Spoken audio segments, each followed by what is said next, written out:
Lots on the Russian economy in today's Russian papers. Izvestia reports fuel crisis in the regions is gaining momentum. Supply disruptions already observed in more than 10 Russian regions. More and more regions of Russia are facing a shortage of petrol. If problems were noted before in the Russian Far East and in Saratov, now shortages and forced suspension of the work of independent gas stations are reported in Nizhny Novgorod, Rostov and the Ryazan regions. And in Crimea. Some refineries have not shipped 92 and 95 petrol for several weeks. There is no mention here of recent Ukrainian drone attacks on Russian oil refineries, which have been causing Russia problems. Instead, we read this. The main reason for shortages is the seasonal increase in demand for fuel and an increase in tourism activity. Moskovsky Komsomolets. The devaluation of the national currency is inevitable due to budgetary and financial risks. Kommersant explains the ruble is weakening because of the deterioration of Russia's balance of payments, an increase in demand for foreign currency, the volatility of commodity prices and geopolitical uncertainty.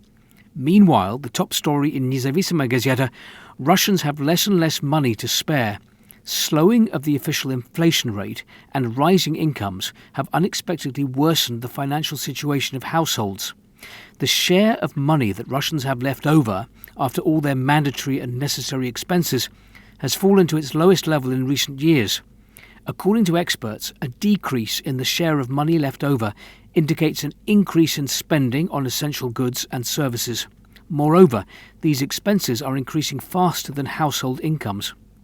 From the regions, there are reports of layoffs or switching to a shorter working week. This too does not increase the share of spare funds among the population. Anna Gandusova, head of product development of Alpha Capital Management, concludes that the level of real prosperity is declining relative to the increase in prices for goods and services. Utility tariffs are becoming more expensive, food is becoming more expensive, transport is becoming more expensive. Many families spend everything they earn on daily needs, which does not allow them to save money. And many households are still paying off loans, including those with very high interest rates. Less money means looking around for cheaper holidays. But this? The newspaper Nedelia suggests glamping holidays in Kherson, the Ukrainian region that Russia has partially seized, occupied, and claims to have annexed. Glamping holidays in Kherson region provide the necessary level of comfort and security. They are located in the rear, in other words, away from the front line. On Lake Sivash, electric power saws screech, sparking alarm amongst local residents. It's just like the sound of drones attacking. Then people realise it's not drones and they breathe a sigh of relief. And this is supposed to be a holiday destination.